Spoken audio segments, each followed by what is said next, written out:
Inilah kesedihan keluarga dan kerabat Habel Alengpen, korban kekerasan kelompok kriminal bersenjata di Ilaga, Kabupaten Puncak, Papua. Tangis histeris keluarga tak terbendung ketika jenazah tiba di rumah duka di Butuwe, Desa Pantedere, Alor, Nusa Tenggara Timur.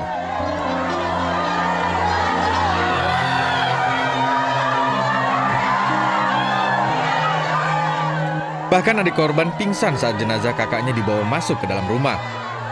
Habel Alengpen merantau ke Papua untuk bekerja sejak 2018 lalu. Dia profesi sebagai sopir dan tukang bangunan. Dia tukang bangunan di gereja. Kebetulan gereja itu gereja di bawah jemaatnya Pak Bupati. Jenazah korban diurus dan diantar oleh perwakilan Pemda Puncak dan paguyuban Flobamora hingga Dewan Gereja di sana hingga ke Kabupaten Alor. Sebelumnya korban diadang dan ditembak oleh KKB saat dalam perjalanan pulang bersama 2 teman kerja ke rumah sehabis dari Pasar Ilaga. Dari Kabupaten Alor, Nusa Tenggara Timur, Denny Manu, iNews melaporkan.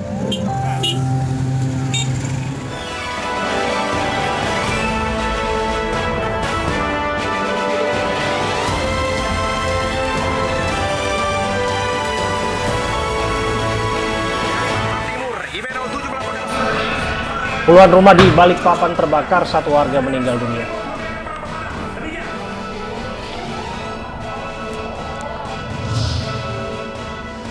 Kepala Cabang Biro Umroh gelapkan uang jemaah 1,4 miliar rupiah.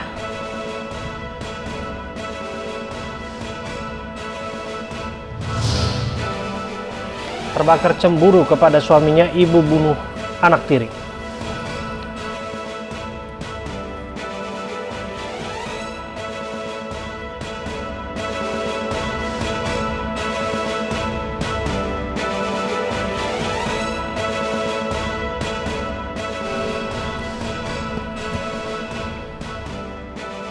Selamat sore pemirsa, demikian tadi berita pilihan iNews Sore yang akan menemani selama 2 jam ke depan. Bersama saya, Stefani Patricia. Dan saya, Abraham Silaban. Kita awali sore hari ini dengan informasi pasukan gabungan TNI Polri berhasil menguasai Bandara Aminggaru, Ilaga, Papua. Sebelumnya pasukan TNI Polri terlibat baku tembak dengan kelompok teroris bersenjata Organisasi Papua Merdeka.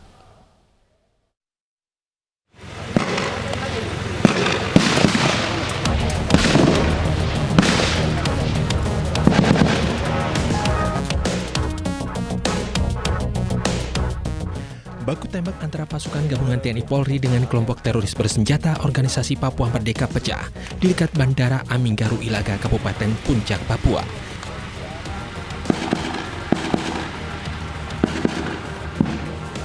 Pasukan TNI Polri berlindung di balik kendaraan serta menggunakan senjata laras panjang. Sementara di sisi lainnya terdengar suara letusan senapan yang diduga milik kelompok teroris bersenjata. Dalam kontak senjata selama 3 jam, pasukan TNI Polri berhasil memukul mundur dan merebut Bandara Aminggaru, Ilaga yang sempat diduduki kelompok teroris bersenjata. 3 warga sipil dilaporkan tewas, sementara 3 lainnya luka dalam aksi baku tembak. Sebelumnya, kelompok teroris bersenjata pimpinan Legalek Tanggelen Kamis lalu membakar fasilitas Bandar Udara Aminggaru, sebuah pesawat rusak, tower ATC bandara, ruang tunggu serta kantor perhubungan dan perumahan pegawai hangus terbakar. Tim Satuan Tugas Namangkawi terus memburu kelompok teroris KKB yang terdiri dari 9 kelompok yang diduga memiliki kekuatan sekitar 70 senjata api. Meski situasi Kabupaten Puncak, Papua berangsur normal, pasca kontak tembak dengan kelompok teroris bersenjata KKB, pasukan gabungan TNI Polri tetap meningkatkan kewaspadaan. Dari Ilaga, Papua, Chandri Andrew Suripati, iNews melaporkan. Kebakaran menghanguskan puluhan rumah di Balikpapan, Kalimantan Timur. Akibat kebakaran, 1 orang tewas karena tak sempat menyelamatkan diri.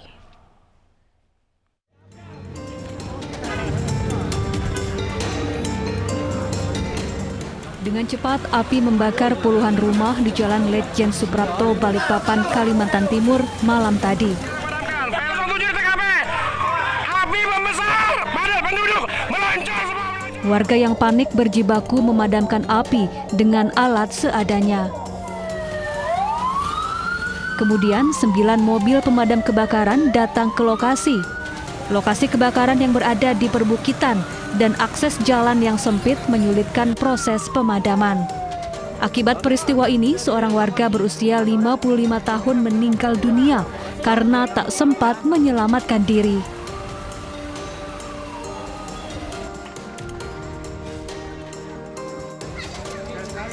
Hingga siang tadi, proses pendinginan api masih berlangsung. Sementara itu, warga yang kehilangan tempat tinggal mengungsi ke masjid. Ya, 30 rumah. Total 30 rumah ya? Ya, Terus jadi kakaknya itu dari situ 60-an lebih kali kakaknya. Bu, untuk bantuan sendiri sampai saat ini bagaimana? Tapi alhamdulillah bantuan saya lancar. Api diduga berasal dari rumah korban tewas. Kini polisi terus menyelidiki penyebab kebakaran. Dari Balikpapan, Kalimantan Timur, Mukmin Aziz, iNews melaporkan.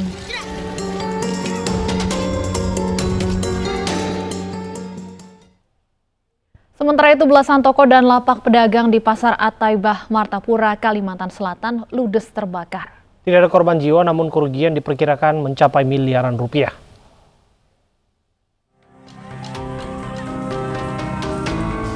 Kebakaran hebat melanda Pasar At-Taibah, Martapura, Kabupaten Banjar, Kalimantan Selatan pada Jumat malam.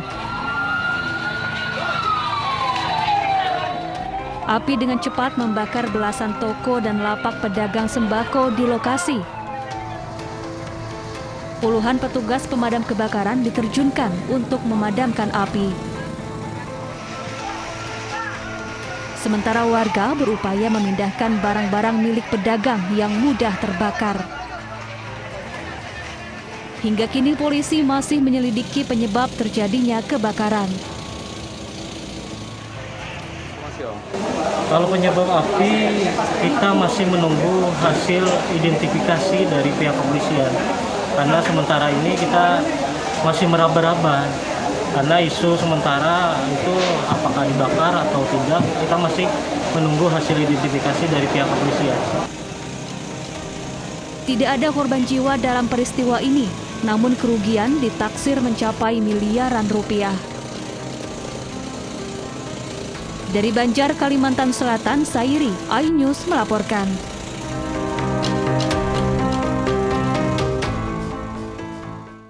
Empat warung makan di Kota Bekasi, Jawa Barat ludes terbakar. Kebakaran akibat kebocoran tabung gas 3 kg mengakibatkan 3 orang luka bakar.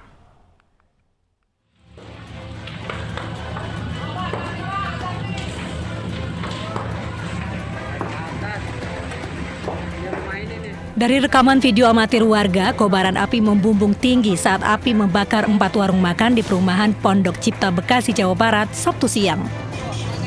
Awas, patah itu, Pak. Listriknya patah tuh.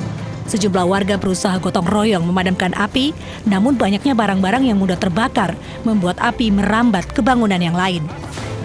Allah, jangan nambah gede. 2 mobil pemadam kebakaran dan 1 unit rescue dikerahkan ke lokasi. Proses pendinginan membutuhkan waktu sekitar 1 jam. Api berasal dari warung makan sop iga yang disebabkan kebocoran tabung gas 3 kg.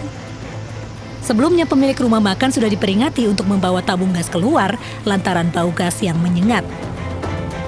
Awalnya sih itu dari tabung gas ya, sempat ada kebocoran, saya sempat ngomongin juga, Bang itu suruh dibawa keluar, tapi karena mungkin nggak kebiasaan jadi panik, terus gak lama kemudian meledak dan ada suara api juga di situ.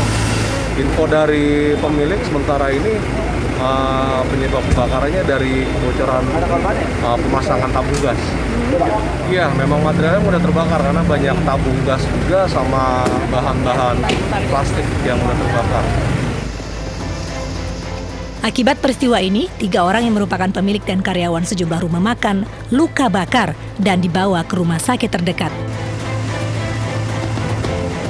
Dari Bekasi, Jawa Barat, Rahmat Hidayat, iNews melaporkan. Polisi menangkap penganiaya seorang ibu rumah tangga yang sedang mengandung 8 bulan di Palangkaraya, Kalimantan Tengah. Hingga saat ini polisi masih mendalami motif pelaku menganiaya korban yang tak lain adalah tetangganya sendiri.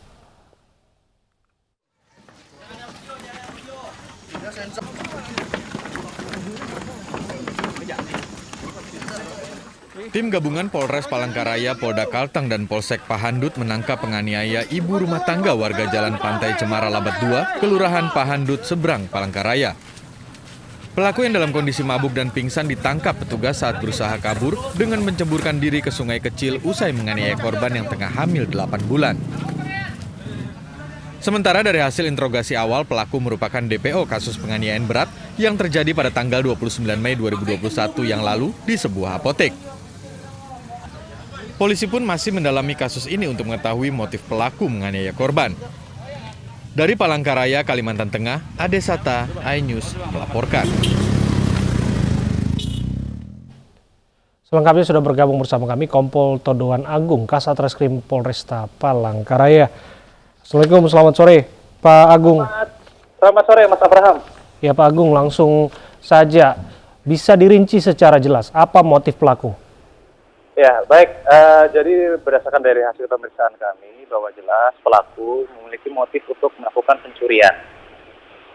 Baik dari kejadian pertama pada tanggal 29 tersebut maupun kejadian yang baru-baru ini, tujuan motifnya adalah untuk melakukan pencurian.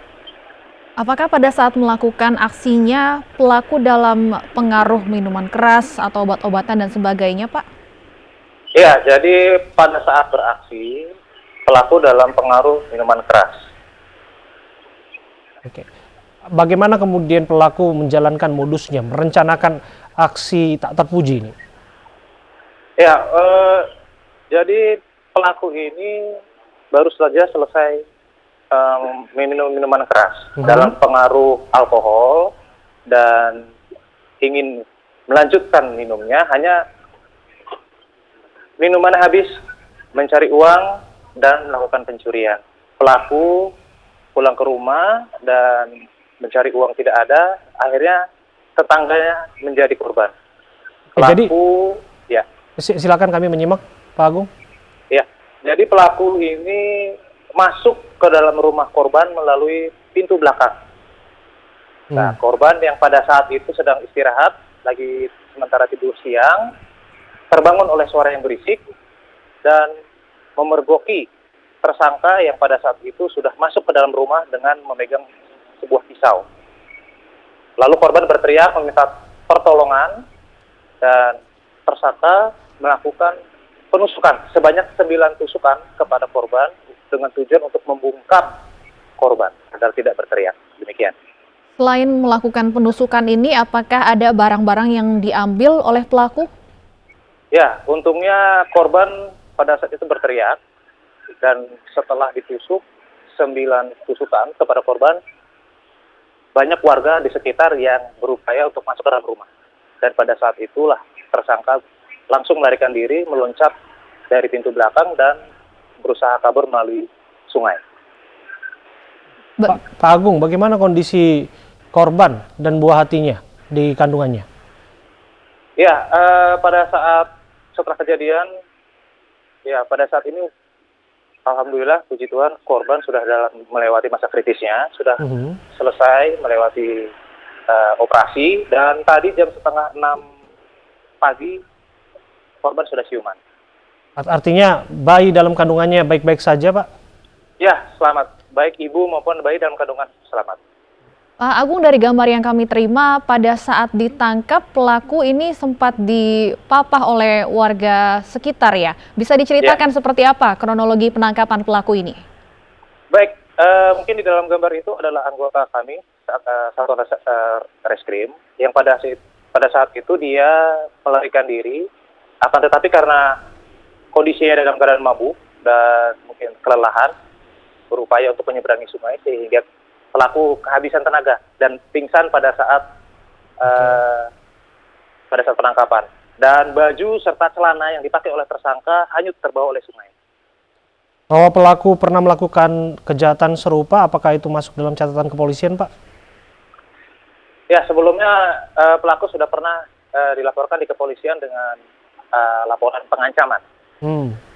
Ya, akan tetapi pada saat itu pihak dari keluarga korban itu minta diselesaikan secara kekeluargaan dan sehingga untuk identitas dari pelaku tercatat di Polresta Palangkaraya sudah pernah untuk kasus pengancaman. Baik. Terima kasih waktu Anda berbincang bersama kami, Kompol Todan Agung, Kasat Reskrim Polresta Palangkaraya. Kita berharap bahwa keadilan ditegakkan dan pelaku dihukum sepantasnya.